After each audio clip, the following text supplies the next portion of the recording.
Então, muito boa noite a todos. E hoje eu vou falar sobre um assunto que eu tive a oportunidade de participar de um seminário na Federação Espírita do Estado de São Paulo, que falava sobre saúde mental. Esse seminário, ele contou com a participação de um psicólogo e 4 psiquiatras. Foi realizado no sábado, foi durante o dia todo. E versou sobre temas que são da nossa atualidade, dos nossos momentos que estamos passando. Foi no dia 21, e os palestrantes foram Rafael Latorraca, psiquiatra, e ele abordou o tema glândula pineal, aspectos científicos e espirituais. Mauro Lima, psicólogo, falou sobre a visão médico-espírita da depressão. Leandro Barbosa Lima, psiquiatra, falou sobre a visão médico-espírita do transtorno bipolar. Emily Munhoz, psiquiatra, vai nos falar sobre a visão médico-espírita da esquizofrenia. Então, são temas amplos e complexos. Porém, o meu objetivo é passar uma visão superficial desses temas, porque foi um seminário que transcorreu durante o dia todo, e aqui nós temos apenas 1 hora. Então, tentarei ser bem sucinto e, na medida do possível, trazer para vocês a visão geral do que eles quiseram trazer para nós. E também vocês terão disponíveis, já está disponível, este seminário no site da Federação. Então, se vocês quiserem ver detalhes, ver o que foi abordado com mais precisão, vocês depois, é só procurar na internet, tá bem? Então, nesse seminário, foi muito interessante e foi um dia especial, porque nesse dia nós estávamos com a casa lotada lá, eu nunca tinha ido, então foi uma surpresa para mim ver tantas pessoas interessadas nesse tema. E eu achei muito interessante que, do lado espiritual, embora eu não tenha esse alcance de enxergar, foi dito a nós que estava repleto e a casa estava em festa, porque nós estávamos com a presença de ilustres companheiros do plano espiritual, inclusive o Dr. Bezerra de Menezes. E ele estava muito feliz, porque ele estava vendo um sonho se realizar. Ou seja, a ciência médica mais ciência espírita se unindo. Porque estávamos lá com vários profissionais da área médica que hoje já entendem que a ciência espírita não é apenas uma filosofia, mas sim uma nova forma de você entender o universo. E quando a ciência médica e a ciência espírita se unirem, nós teremos a medicina do futuro. Muito mais abrangente, muito mais interessante, porque vai ver o homem na sua totalidade. Não só esse corpo físico, mas também o corpo espiritual. E nós, que já estamos aqui, que somos estudantes da doutrina espírita, sabemos o quão é importante o espírito, pois as doenças advêm dos desequilíbrios do espírito. Então, é fundamental que um dia a ciência material incorpore a ciência espírita, porque assim nós conseguiremos ir muito mais longe e auxiliar muito mais as pessoas. Então, o primeiro tema abordou a glândula pineal, os aspectos científicos. A glândula pineal da vida mental e emocional equilibra todas as funções endócrinas. Freud, não sei para quem não conhece, Freud é um médico neurocirurgião austríaco e viveu no século passado e foi um importante precursor da psicologia atual, e ele criou a metodologia da psicanálise. Ele intuía que o instinto sexual movimenta a vontade. Mas hoje sabemos que a pineal é responsável por iniciar os processos hormonais que induzem a nossa capacidade reprodutiva e o desenvolvimento sexual. Então, a pineal, ela tem uma importância muito grande no nosso desenvolvimento. É ela que dita a hora em que o indivíduo inicia a sua maturação sexual. E então, Freud achava que todas as questões psicanalíticas vinham dos nossos problemas de cunho sexual, das nossas dificuldades de aceitação, mas foi descoberto depois, foi compreendido depois, que muitas das nossas influências vêm da glândula pineal, dessa ação que ela tem hormonal entre nós, para nós. Ela também tem outra função muito importante, que é a produção de melatonina. Melatonina é um hormônio que todos nós fabricamos, que a glândula pineal fabrica, que é importante na regulação do sono. Ela protege contra a oxidação das células, combate o estresse e é um organizador biológico. Regula o nosso sono e é produzida com a ausência de luz e, com o tempo, sua produção se reduz. Para sua produção, pode-se simular a ausência de luz ou usar luz amarela. Muitos problemas de falta de sono estão associados à vida moderna, que, com o advento da eletricidade, propiciou o uso de iluminação artificial. Então, o que acontece hoje, nos dias de hoje, nós temos, muitas pessoas trocam a noite pelo dia. E a melatonina ela é produzida com a ausência da luz. Então, como hoje, na vida moderna, com o advento da eletricidade, a gente, de certa forma, engana essa condição natural, então ela fica prejudicada a sua produção. E por isso muitos distúrbios acontecem. As pessoas têm dificuldade de dormir durante a noite, depois ficam dormindo durante o dia, e isso prejudica grandes funções do nosso corpo, do nosso metabolismo. E a atuação da glândula pineal, que produz esse hormônio regulador do sono. Atualmente, pode-se constatar, através dos avanços dos recursos técnicos, à disposição da medicina atual, a ação da pineal em estados meditativos. Então, muitos que têm dificuldade, no campo da ciência de acreditar ou de vislumbrar muito mais do que a vida material, quando hoje nós temos os recursos da tomografia computadorizada, nós podemos fazer uma avaliação de como fica o cérebro dessas pessoas, as áreas que estão atuando na hora que ela está em estado de meditação ou mesmo em transe mediúnico. Então foram constatados que a luminosidade das áreas cerebrais, quando a pessoa está nesses estados alterados, é muito maior. E hoje, então, já se pode constatar que a pineal tem uma função muito importante. Antigamente achava-se que a pineal ela só tinha essa função de regular nossos ciclos biológicos. E depois ela se atrofiava e não tinha mais função. Hoje sabemos que ela tem muito mais funções do que se achava antigamente. Sua irregularidade ou atrofiamento está associada a diversos transtornos mentais e também afeta o sistema imunológico, já que ela regula as funções endócrinas. Essa glândula, ela fica na parte central do cérebro, depois eu vou mostrar mais à frente. E ela tem essa função primordial de estimular a ação de todas as outras glândulas. Então, quando ela não está funcionando direito ou quando ela fica atrofiada, ela prejudica o andamento de todo o nosso funcionamento hormonal, afetando várias glândulas e trazendo vários problemas. Isso na parte física, fora a parte espiritual que a gente vai ver mais à frente. Aqui, então, tem um diagrama com as funções aqui. Ela fica, então, aqui no cérebro, bem aqui no meiozinho.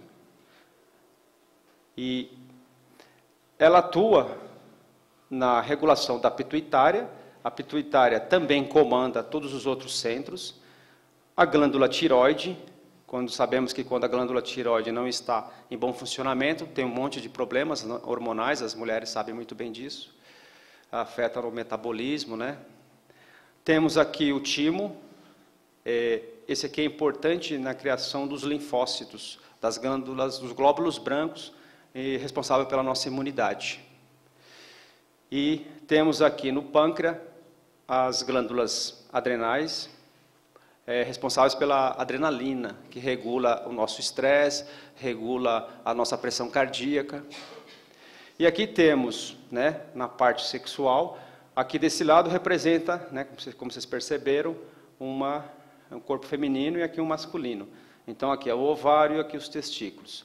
Então elas também atuam na regulação, no início dos ciclos reprodutivos do homem e da mulher. Agora eu vou abordar para vocês os aspectos espirituais da glândula pineal. Aqui nós temos um cérebro em corte. E nós vemos ela aqui, ó.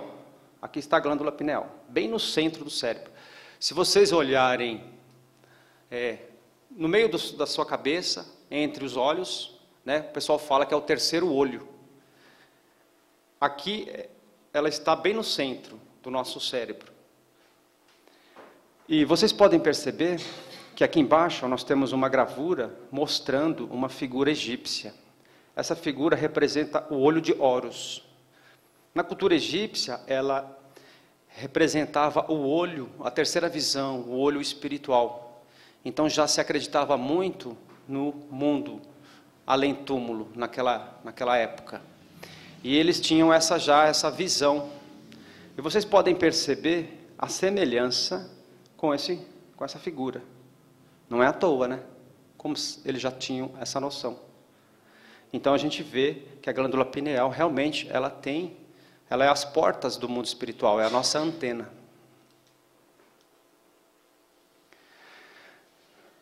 O nosso ilustre médico que abordou esse tema, ele apontou que o André Luiz, todos aqui conhecem as obras dele, ou pelo menos já ouviram falar, principalmente do Nosso Lar, né?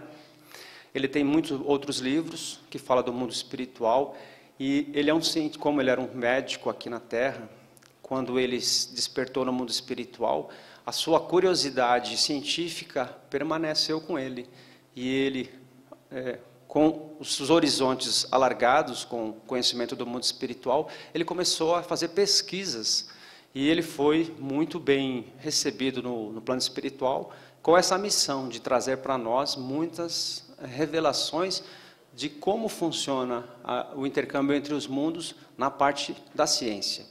E ele trouxe vários conceitos que hoje, inclusive, é objeto de estudo até da ciência, porque ele trouxe conceitos que até então ninguém sabia. E ele abordou a glândula pineal num dos seus livros, Os Missionários. E ele explica como que ela atua em várias funções, tanto na função sexual como na função da mediunidade.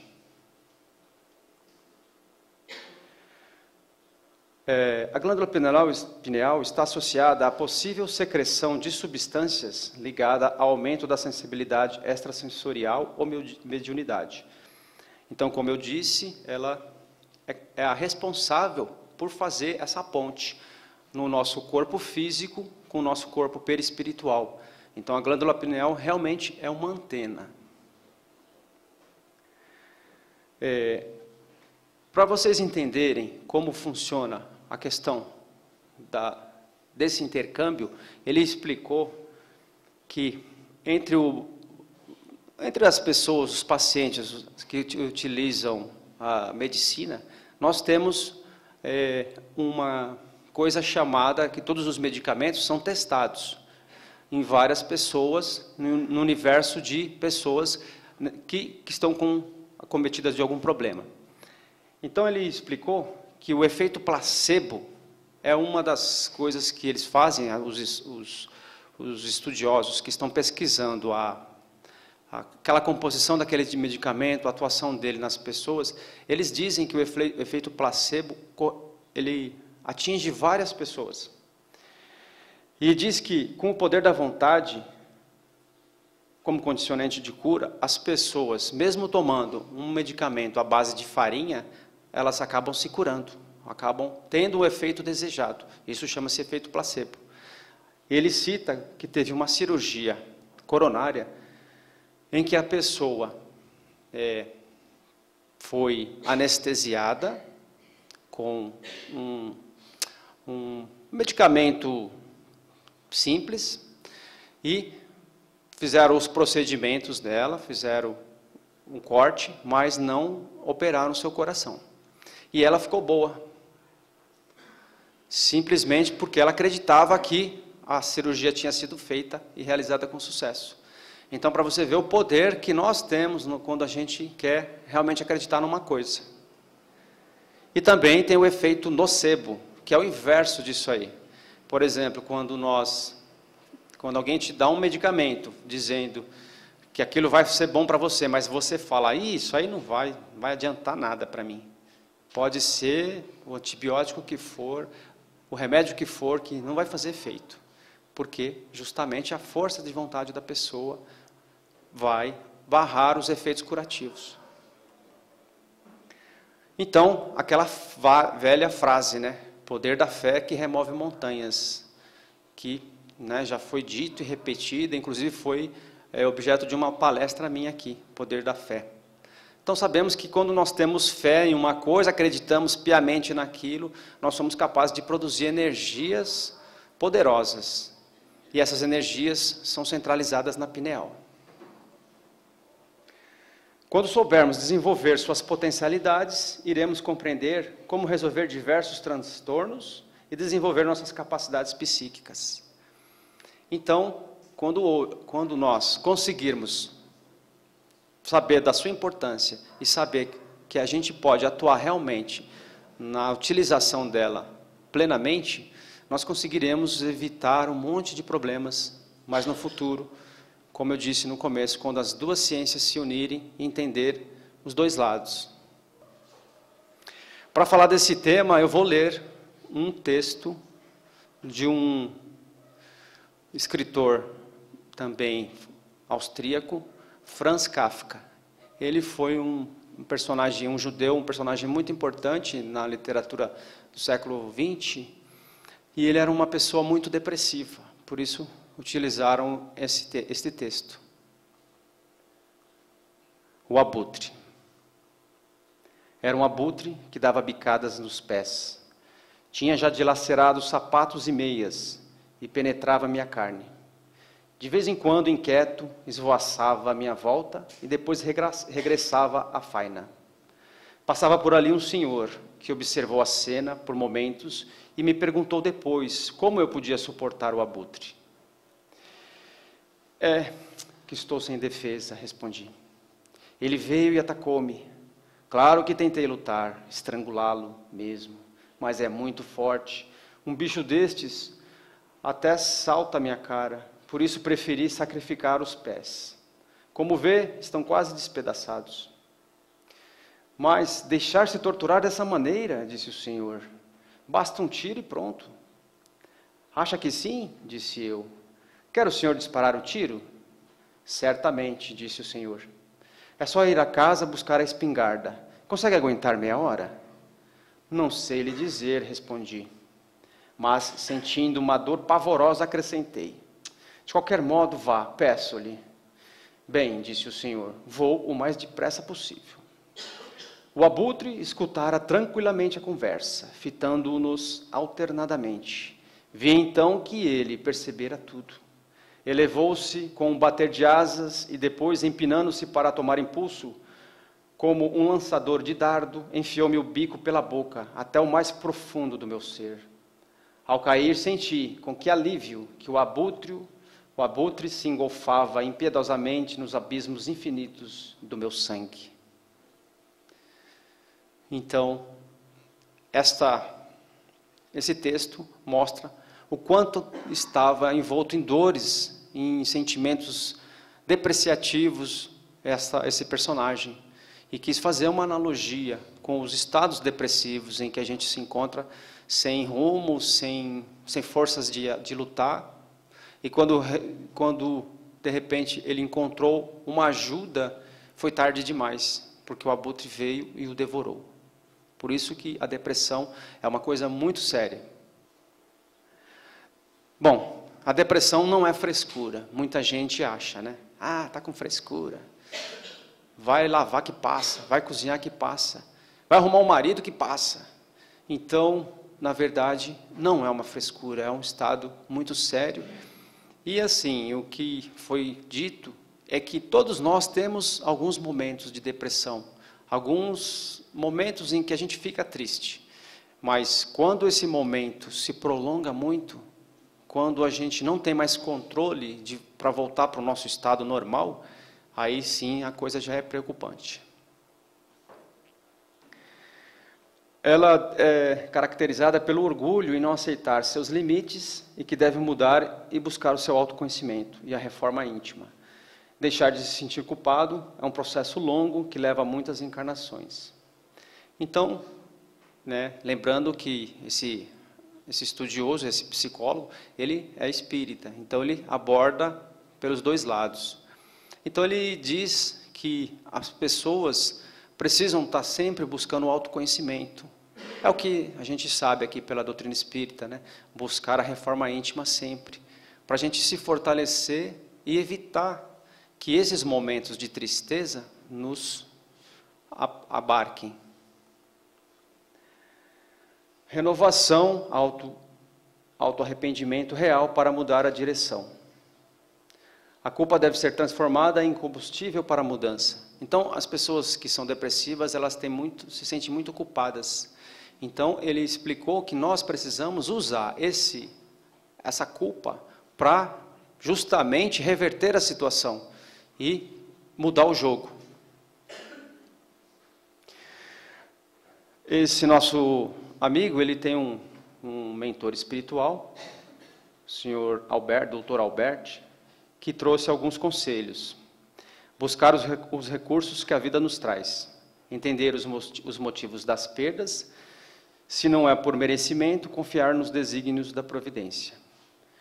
Porque nós sabemos que muitos problemas que nós passamos, que nós temos, a gente sabe que nós somos os causadores, Ou nessa existência, ou em outras existências, mas a maior parte dos problemas somos nós que acabamos, de uma forma ou de outra, errando.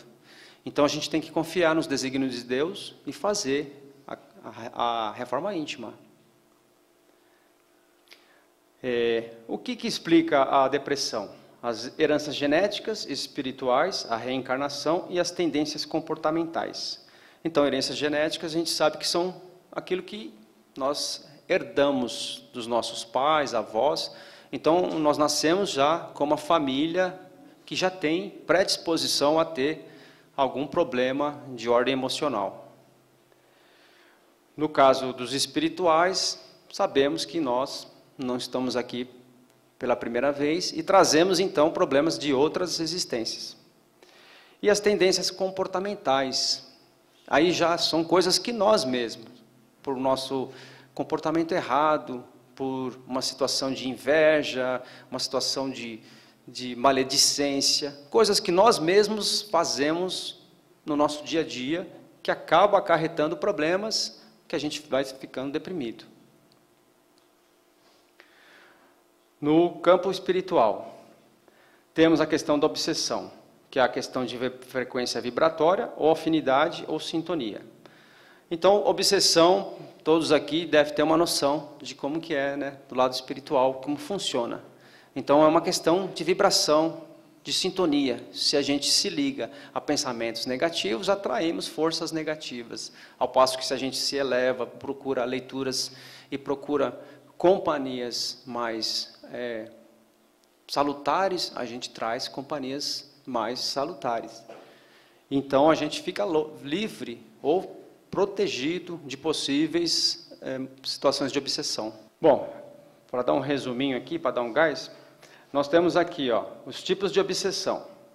Desencarnado para encarnado, encarnado para desencarnado, encarnado para encarnado, desencarnado para desencarnado, recíproca e auto-obsessão. Então, são várias as formas das obsessões. E, como ele falou aí, cada uma traz um problema. Então, às vezes, a gente acha que a obsessão é só de quem está do lado de lá para quem está do lado de cá. E, às vezes, nós sabemos que nem sempre é assim. Por exemplo, aquele indivíduo que não consegue suportar uma perda e pensa num ente querido e constantemente não deixa a pessoa seguir seu caminho.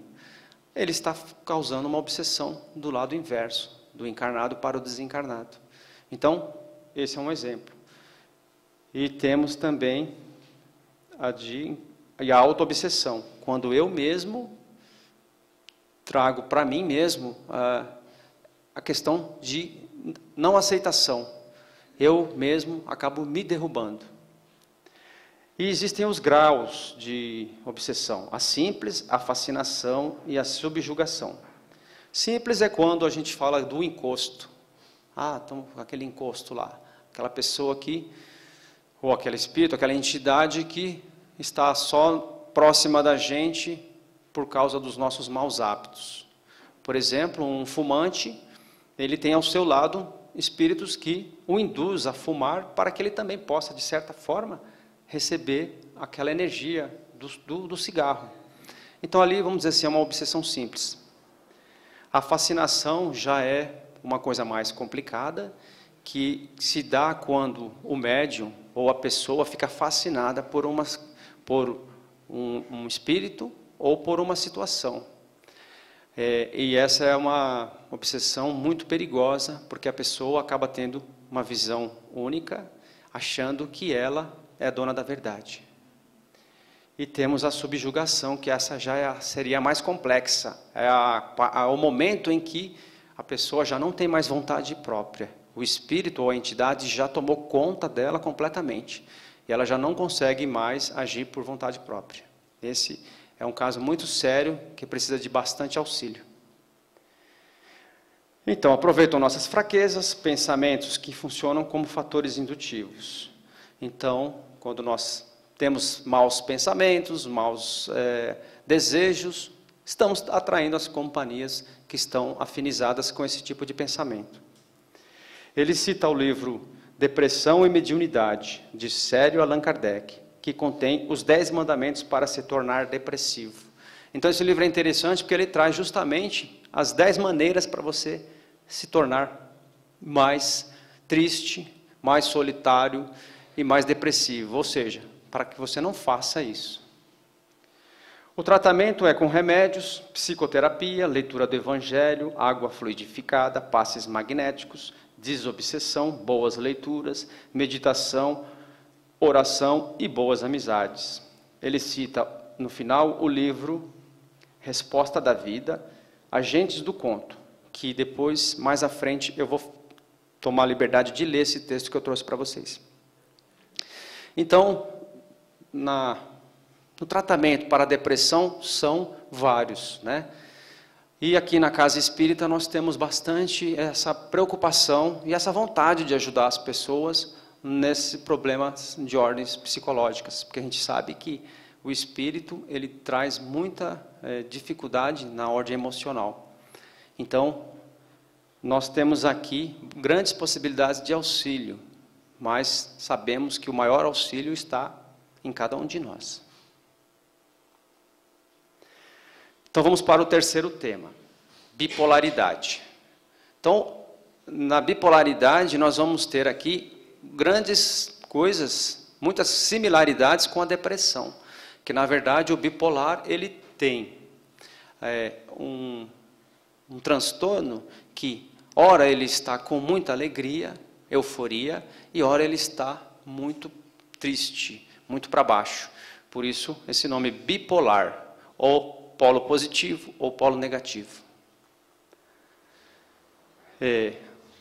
Eles trouxeram para nós que no universo de 60 mil atendimentos lá na Federação Espírita do Estado de São Paulo, que atende por ano atualmente 5 milhões, diz que todos que procuram a casa, 70% é por problemas de saúde. 30% problemas de saúde mental. Desse universo de 70 com problemas de saúde, 30 são de doenças de cunho mental. 10% dessas que trazem problemas de saúde mental tentaram suicídio. Dos 30% que têm problema de saúde mental, 50% são depressivos, 3% bipolar e 3% esquizofrênico. Então, para vocês verem que a depressão está, na maioria dos casos, o bipolar que está numa faixa menor e o esquizofrênico também, eles também têm problemas de depressão. Por isso que eles fazem com que esse índice dos depressivos seja bem alto, porque eles acabam somando. Tratamentos, 78% são feitos com passes magnéticos, 70% tratamento médico espiritual, 21% com palestras, 18% vão para a desobsessão e 18% os psicólogos. Então, vocês podem ver que a ajuda são das mais variadas, né? Mas a maioria acaba sendo tratada com os passes magnéticos e aqui mesmo nas palestras. Então, transtorno bipolar, alteração de humor, caracterizado por estados que vão da melancolia, intercalada com períodos de remissão. Tem os tipos B1 e B2. O B1 são acometidas pessoas de sexo masculino a partir dos 18 anos. A B2 são do sexo feminino a partir dos 25 anos. No tipo B1, o predomínio são estados de euforia, seguido pela depressão. E no tipo B2, o predomínio é de depressão seguida por euforia, é o contrário. Então a pessoa tem muita depressão e depois fica alegre. E já o outro tipo é o contrário. Quando as pessoas têm mais surto para desenvolver essa incidência, elas têm maior problema de hipertensão, problemas endocrinológicos, com disfunções da tireoide, causando perda nos processos metabólicos, favorecendo o aparecimento de diabetes e obesidade. Então você vê, né, que aí a glândula pineal já está atuando. Por quê? As pessoas que têm esses transtornos acabam sendo afetadas no seu conjunto, porque nós não somos, nós somos um conjunto de coisas interligadas, né? Então, quando uma coisa não está boa, vai afetando as outras. E aí aparecem todas essas outras questões que faz a pessoa ficar mais depressiva ainda, né? Quando ela está no estado de superatividade, ou seja, de euforia, ela tem uma hiperatividade. Ela quer fazer tudo, ela se sente o super-homem ou a super-mulher. Gosta de tudo, tudo lhe interessa, não tem sono, tem vontade de fazer tudo ao mesmo tempo, e nesses momentos ela não procura ajuda. Por quê? Se você está bem, você está se sentindo feliz, você está se sentindo superativo, para que precisar de ajuda, né? Então, nesses estados que a pessoa vai se aumentando mais ainda o seu transtorno, porque depois vem os períodos de depressão, onde ela cai lá do 100 para o menos 100. Quando ela vai para o estado melancólico, ela fica com tristeza, desejo de isolamento, introspecção, sono excessivo, desânimo, fraquezas e ideias suicidas. O desejo de suicídio acomete 90% dos indivíduos com transtornos mentais, onde, em média, ocorre no mundo um suicídio a cada 40 segundos. Então, acho que vocês já ouviram muito falar sobre isso aí, né? Que hoje nós estamos vivendo uma epidemia de suicídios no mundo. 40%, a 40 segundos, uma pessoa destrói a sua vida. Então, é muito importante que a gente tente verificar quando as pessoas estão passando por essas dificuldades, para a gente evitar que elas cheguem nesse ato extremo. Que nós, como espíritas, sabemos o quanto de coisa negativa que ela vai trazer para o seu espírito imortal, já que nós sabemos que a morte não existe. Então, de cada 100 pessoas depressivas, 15 cometem suicídio, e as que sofrem do transtorno bipolar têm 30% mais riscos de cometer esse ato. Por isso que as pessoas que têm esse transtorno precisam de muita atenção, porque vocês podem ter ao seu lado e não saber, porque uma pessoa com esse transtorno, ela às vezes passa desapercebida, mas depois que você constata que ela tem essa dificuldade, você vê que ela precisa de muita atenção, porque nos momentos de remissão, quando ela cai do estado mais elevado para o mais baixo, ela fica muito, muito mal. E é nesses momentos que elas são acometidas dessas ideias suicidas, que aí já entra o lado espiritual influenciando.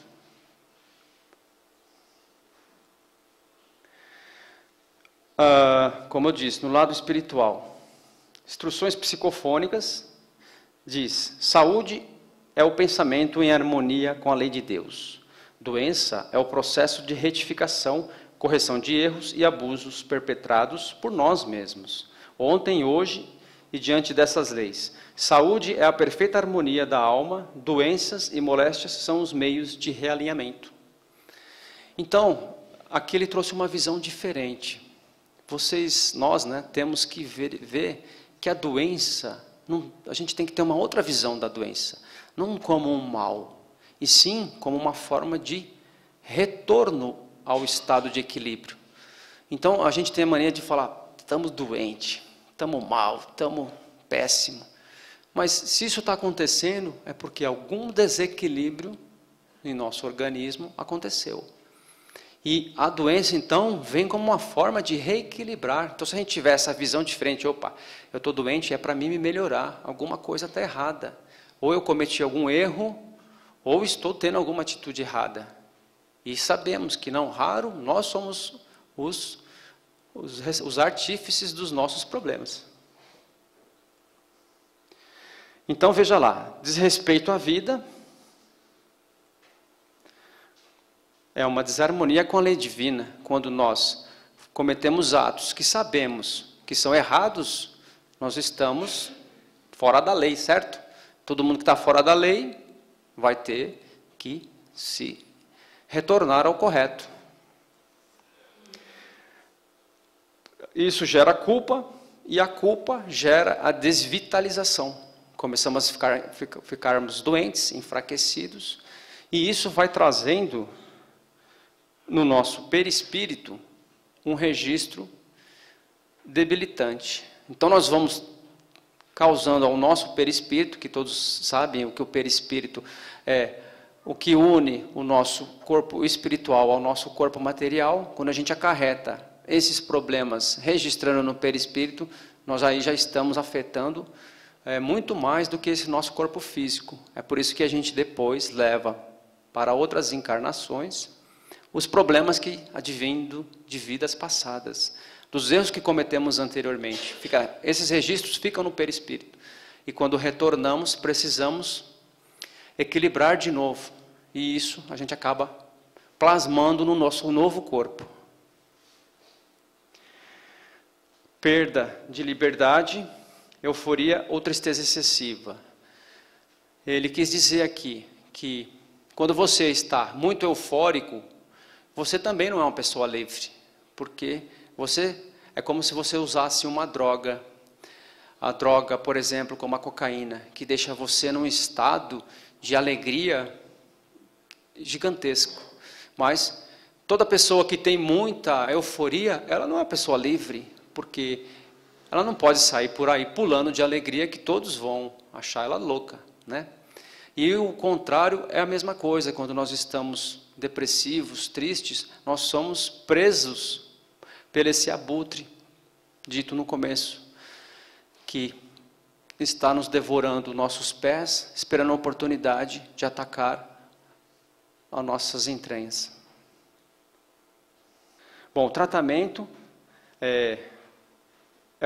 mais ou menos aqui as coisas se repetem, tá? Porque foram palestrantes diferentes que abordaram temas diferentes, porém a temática é quase a mesma. Então, o acompanhamento médico com remédios, tratamento geral, com psicoterapias, atividades físicas, meditação. O tratamento espiritual é com admissão ou consciência da doença, autoconhecimento, reconhecimento de si e do outro, consciência divina, vivência da lei, harmonização, prática da oração, fluidoterapia, passes, evangelização, tratamento da desobsessão devido às sintonias negativas. Então, vocês podem perceber que a maioria dos problemas, no tratamento, a terapêutica é mais ou menos parecida. E tudo leva sempre ao mesmo ponto: autoconhecimento, mudança e reforma íntima. Agora vamos então para o quarto tema. Acho que estou conseguindo fazer, mais 15 minutinhos a gente encerra. É meio cansativo essa palestra, imagine um dia inteiro lá ouvindo essas coisas. Como eu gosto, eu achei muito interessante, mas eu sei que para para uma palestra aqui na Casa Espírita, que a gente chega cansado do trabalho, fica um pouco cansativo. Mas é muito bom que vocês, levando esses elementos para casa, vocês vão refletir, pesquisar, e vocês vão poder estar ajudando uma pessoa, um ente querido, ou até nós mesmos, porque todo mundo que está aqui, ninguém é são 100%, né?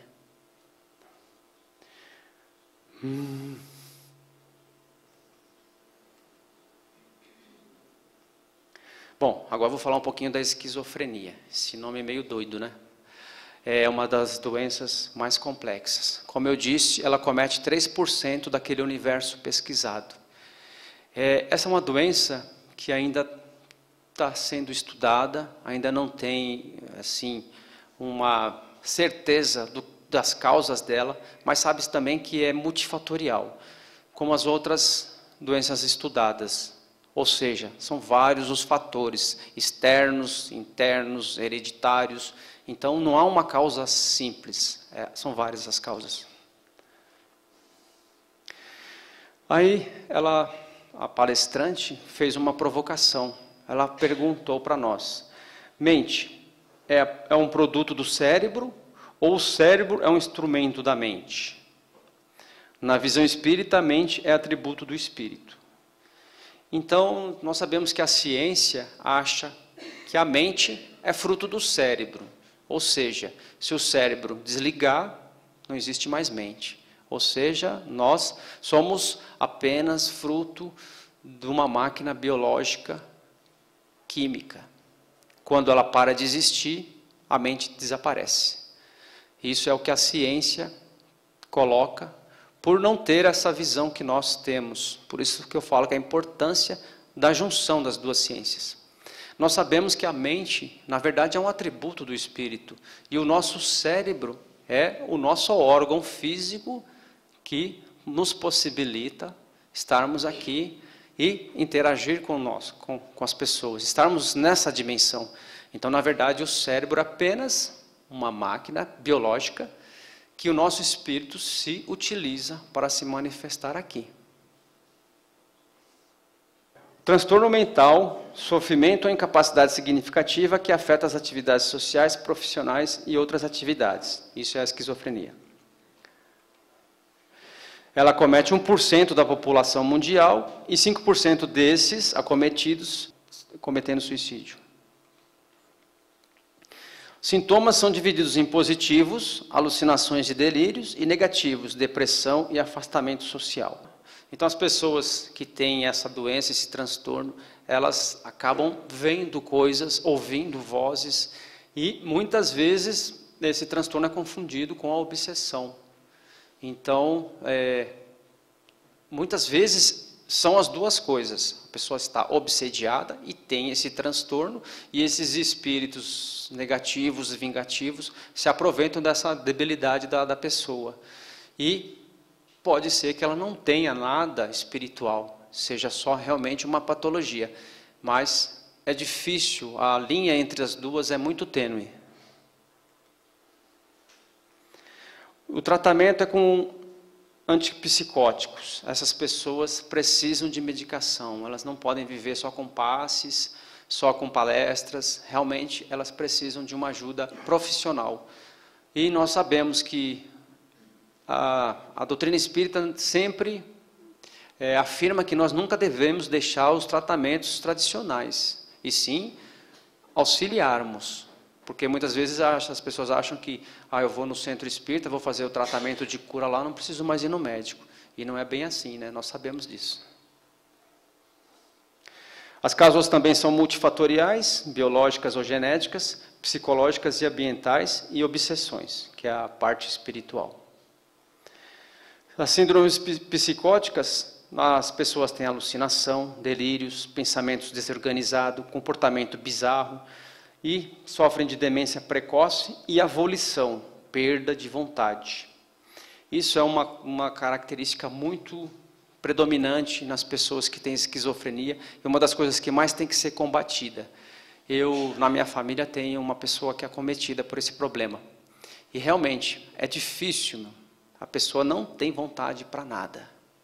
Aparentemente, você conversando com ela, ela não tem problema nenhum.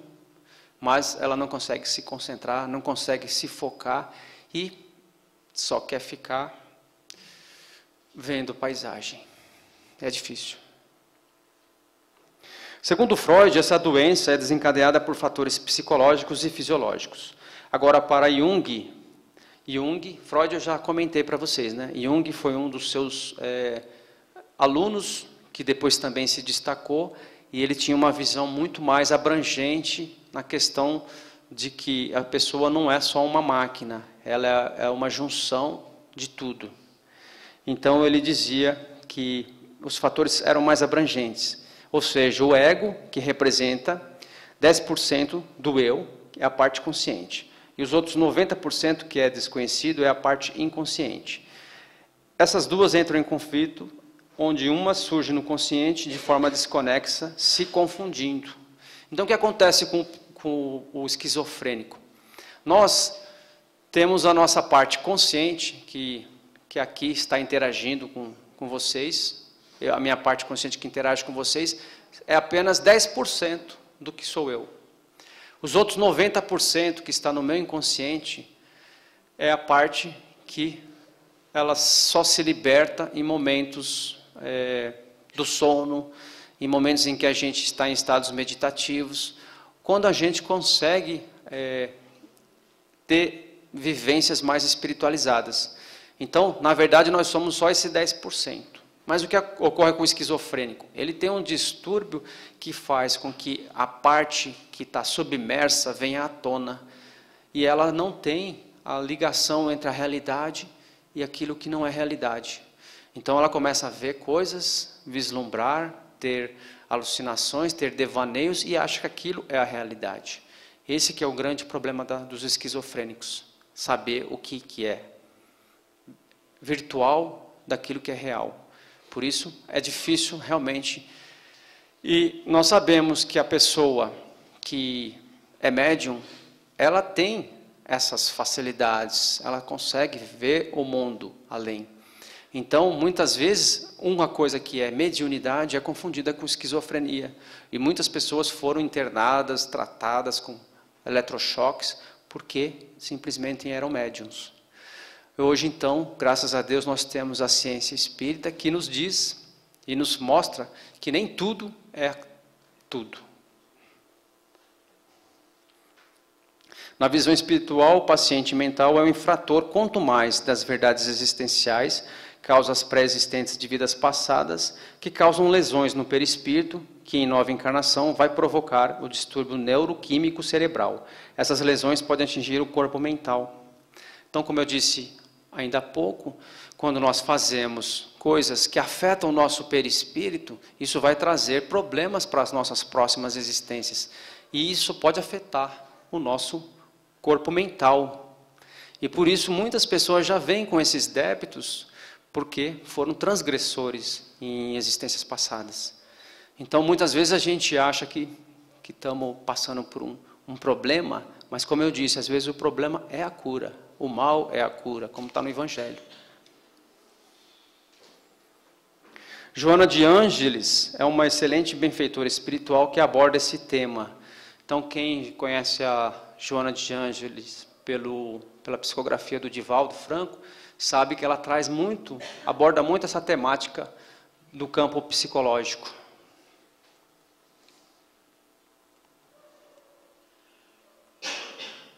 Aqui ela vai abordar a esquizofrenia versus a obsessão. Então, temos o delírio, a fascinação, que são os sintomas do esquizofrênico. Foi o que eu disse para vocês, a pessoa não tem ainda o domínio da realidade. Então, ela acha que, às vezes, aquilo que ela está enxergando, que ela está vendo, é aquilo que está se passando, na verdade. Mas o que acontece? Do lado espiritual, é necessário afinidade para a instalação do transtorno que será potencializado. Então, o que acontece? A pessoa que já tem espíritos obsessores, vingativos, que aproveitam da sua fraqueza, da sua predisposição física para aquele problema, ela se aproveita dessa fraqueza dela e é a porta de entrada para os distúrbios e para as causas obsessivas. Então, o esquizofrênico ele está mais sujeito a ter esses problemas. ele pode ser confundido com obsessão e vice-versa. Foi o que eu disse, né? Nem sempre o esquizofrênico está obsediado. É um problema realmente mental. E, às vezes, acontece o contrário. Ele não tem problemas mentais, ele é um médium, aquele médium que veio com bastante necessidades e que veio com as visões do mundo espiritual para justamente trazer resgates na sua existência atual. Bezerra de Menezes diz para nós que o espírito culpado é o responsável, em última análise, por seus distúrbios. Todo problema é espiritual, pode não ter componente obsessivo. Se afetou o corpo físico, deve ser tratado em todos os âmbitos, de forma simultânea. Então, em última instância, todo problema é espiritual. Porque quando nós agimos errado, a gente acaba afetando, como eu disse, a nossa vida, o nosso perispírito, e a gente acaba trazendo um problema espiritual para nós. A doença, como eu falei antes, ela é uma forma de revoltar, de reequilíbrio. Então, se você está com algum problema físico, se você fazer uma autoanálise, você vai ver que geralmente nós somos os causadores. Então, somas de esforços, aceitação e fé. Temos que aceitar as nossas limitações, aceitar que precisamos fazer as nossas mudanças e ter fé. Quando a gente tem fé em Deus, sabemos que somos espíritos imortais, nada pode nos vencer. A gente vai acabar superando todos esses problemas. É necessária a aceitação geral, própria e da família. No caso, o esquizofrênico, ele precisa de uma ajuda muito maior por parte da família, porque afeta muito, gente. Como eu tenho esse problema na família, eu sei que é muito difícil para os parentes lidar com uma pessoa assim. Principalmente se ela for uma pessoa muito dependente. Porque você vê uma pessoa aparentemente sã, saudável, forte, mas sem condições nenhuma de estar interagindo com a vida. Ninguém consegue atingir um nível de consciência mais elevado enquanto estiver preso às existências passadas em todos os sentidos. Então, ele quer dizer aqui que nós, se a gente continuar sempre sentindo autopena de nós, se a gente ficar vivendo sempre no passado, com sentimento de culpa, a gente vai estar sempre preso aos problemas. E sendo mais sujeitos a ser acometido por todos esses transtornos. Eu vou ler aquele Agente do Conto, que é um dos livros do Chico Xavier, que fala sobre essa temática. Então, gostaria que vocês prestassem atenção. Está acabando, tá, gente? Faz parte da terapia aqui. Agentes do Conto. A lembrança amarga não consertará o passado. A tristeza não lhe trará luz ao pensamento. O desânimo não tem condições de prestar auxílio. O azedume não pacifica o mundo íntimo. A revolta não lhe fará ver o caminho justo. A crítica é fator de mais solidão. A irritação é a companheira do fracasso. A intolerância afasta a simpatia. O ressentimento é veneno em você mesmo. A condenação é treva que se espalha. Evitemos esses agentes do contra e procuremos trabalhar na certeza de que, servindo, encontraremos a bênção da alegria por nosso clima permanente de luz. Então é o que eu falo para muitas pessoas que têm bastante problemas de ordem psicológica, de ordem emocional, para elas olharem para trás, para elas fazerem uma atividade benemérita, participar de uma casa espírita, participar de um trabalho voluntário, porque ela sempre verá que tem pessoas muito mais necessitadas. E quando ela tem esse papel de ajudar, de trabalhar no bem, ela se sente tão recompensada e ela começa a ser curada. E ela vai recebendo as benesses do mundo espiritual. Por isso, é muito importante que quem tiver algum problema, ou tem algum problema na família, traga para próximo, faça com que essa pessoa se sinta acolhida, faça com que essa pessoa também tenha uma forma de interagir. Hoje eu tive a oportunidade, porque nada é por acaso, graças a Deus. Essa pessoa que eu falei para vocês, que é da minha família, que tem esquizofrenia, passou o dia comigo hoje.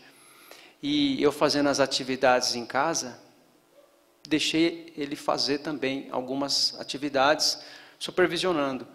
E lentamente, um pouco sem vontade, mas ele ia fazendo. Então, eu vi que a gente precisa dar a oportunidade, precisamos mostrar que eles são capazes, que eles têm condições, sim, de se auto-melhorarem. E a busca está dentro deles. Não adianta a gente só carregar no colo e nem ficar puxando pela mão. Nós temos que mostrar como se faz. E quando eles começam a se sentir úteis, eles veem que eles são também pessoas, filhas de Deus, que são capazes, que podem se melhorar e que vão melhorar. Disciplina é liberdade. Essa é uma frase muito conhecida de uma das músicas que eu adoro, do Renato Russo. Nós sabemos que nós temos que ter força de vontade, e disciplina faz parte disso. Se a gente não muda a nossa rotina, e essas pessoas, elas têm muita dificuldade de ter rotina, de ter disciplina, elas se dispersam muito fáceis. E nós também, nós estamos assim também. É difícil a gente ter uma disciplina, é difícil a gente falar, não, eu quero, vou fazer, eu vou estar sempre me dispondo a fazer as coisas, porque uma coisa ou outra acaba nos tirando do bom caminho, principalmente quando são coisas que são prazerosas.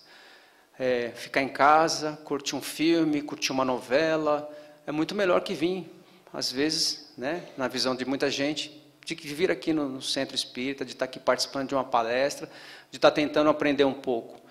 Então, é difícil a gente manter essa disciplina, mas quando a gente consegue, a gente vê que isso aí nos liberta desse mundo de ilusões e nos faz buscar realmente o que interessa. Então, disciplina é liberdade. Não punição, e sim elucidação. Isso é importante, porque nós temos a mania de nos autopunirmos por estarmos errados, por cometermos erros. Mas, na verdade, quando a gente aprende as nossas limitações, a gente se elucida daquilo que a gente precisa se melhorar, a gente consegue ver que não adianta ter sentimento de culpa. E sim usar a culpa, como nas frases anteriores, como um motor para a nossa mudança. Se dominar.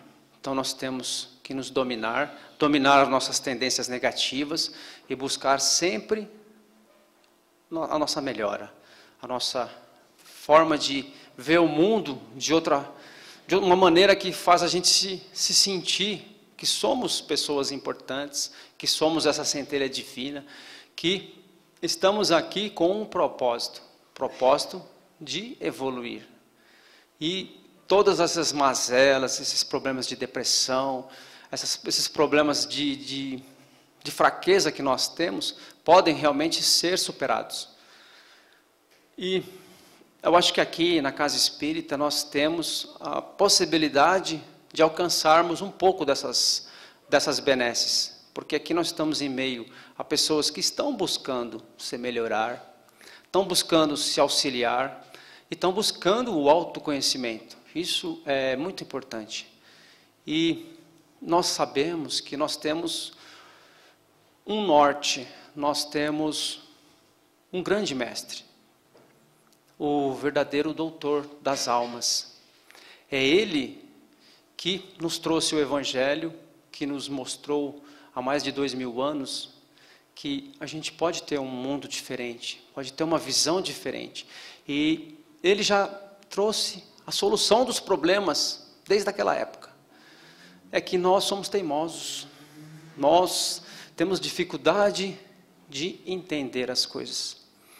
Mas, graças a Deus, graças a essa bondade desses grandes missionários, desse Cristo Redentor, que nós sabemos que tudo vai ser um dia superado. E que nós podemos fazer essa superação quando nós tivermos e formos e seguirmos o caminho do verdadeiro médico de almas.